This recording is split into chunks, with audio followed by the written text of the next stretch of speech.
Hello, how you doing? Doing alright? Today we're going to be reading Genesis chapter 13. I'm excited, hope you are. But before we start, let's pray. Dear Jesus, we come before you humbly today as we embark on the journey to read Genesis chapter 13. I pray that you allow me to articulate my words in a way that the viewer can understand what I'm trying to get across. Dear Lord, your word is worthy for my full articulation. I pray for the person on the other side of the screen that if they are facing any burdens or any illness, that you shelter them, Lord, and look after them, because I know through your strength, you'll be able to look after them, Lord.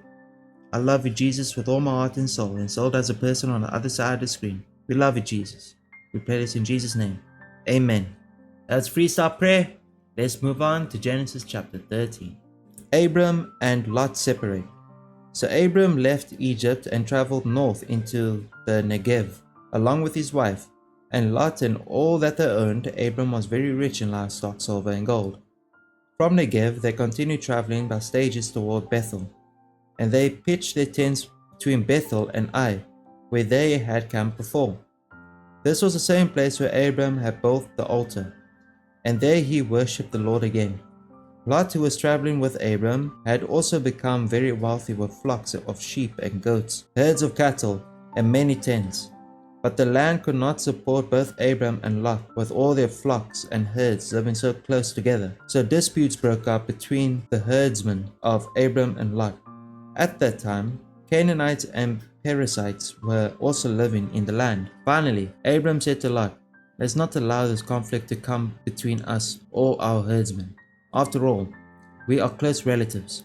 The whole countryside is open to you. Take your choice of any section of the land you want, and we will separate. If you want the land to the left, then I'll take the land on the right.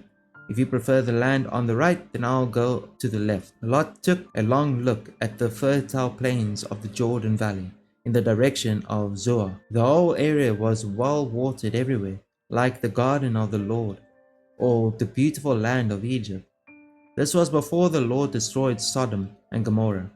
Lot chose for himself the whole Jordan Valley to the east of them. He went there with his flocks and servants and parted company with his uncle Abram. So Abram settled in the land of Canaan, and Lot moved his tents to a place near Sodom and settled among the cities of the plain. But the people of his area were extremely wicked and constantly sinned against the Lord. After Lot had gone, the Lord said to Abram, "Look as far as you can see, in every direction, north and south, east and west. I'm giving all this land, as far as you can see, to you and your descendants, as a permanent possession. And I will give you so many descendants that, like the dust of the earth that cannot be counted, go and walk through the land in every direction, for I am giving it to you." So Abram moved his camp to Hebron and settled near the oak grove belonging to Mamre. There he built another altar to the Lord. That is Genesis chapter 13. Thank you so much for watching. Remember, verse of the day is down below in the description. Hope you guys read it. I love you. God loves you more. And I hope you have a wonderful rest of your day. Bye-bye.